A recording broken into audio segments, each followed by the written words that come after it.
Welcome मित्र हो, नमस्कार. कृषी वसंतमध्ये तुमचं स्वागत आहे.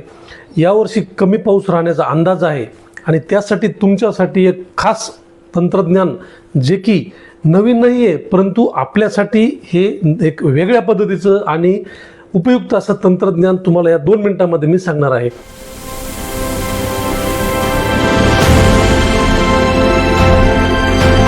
आपल्याला जीवाणू खतं माहीत आहेत.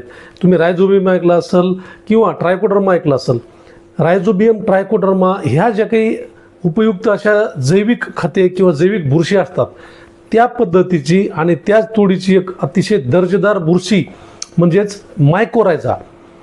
शेतकरी बंधूंनो, मायकोरायझा ही जी बुरशी आहे, जैविक बुरशी, ही आपल्याला या दुष्काळामध्ये मदतीचा हात ठरू शकते. काय आहे ही जैविक बुरशी, थोडक्यात आपण समजून घेऊया.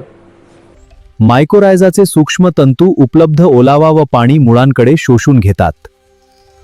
शेतकरी बंधूंनो, मायकोरायझा ही एक जैविक बुरशी आहे, जशा इतर बुरशी असतात, परंतु ही जैविक बुरशी आपल्या पिकाला दुष्काळामध्ये तग धरायला मदत करते.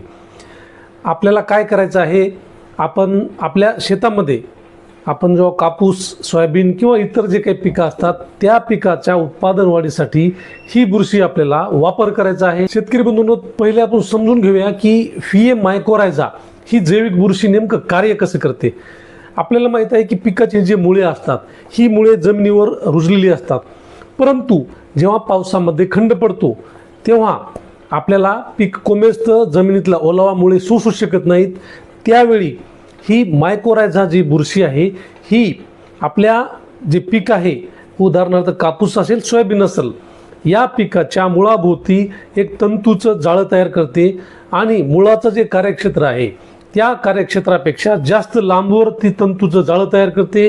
ज्यामुळं काय फायदा होतो, उपलब्ध पाणी, उपलब्ध अन्नद्रव्ये हे शोषून घेऊन पिकाला उपलब्ध करून देण्याचं महत्त्वपूर्ण कार्य ही मायकोरायझा बुरशी करत असते. त्यांच्या मुळांना मजबूत करते, जस्त, स्फुरद, त्याचबरोबर इतर जे काही सूक्ष्म अन्नद्रव्ये असतात, हे पिकाला उपलब्ध करून देण्याचं महत्त्वपूर्ण कार्य मायकोरायझा ही जैविक बुरशी करत असते. ही आपल्या पिकाला दुष्काळामध्ये वरदान ठरू शकते.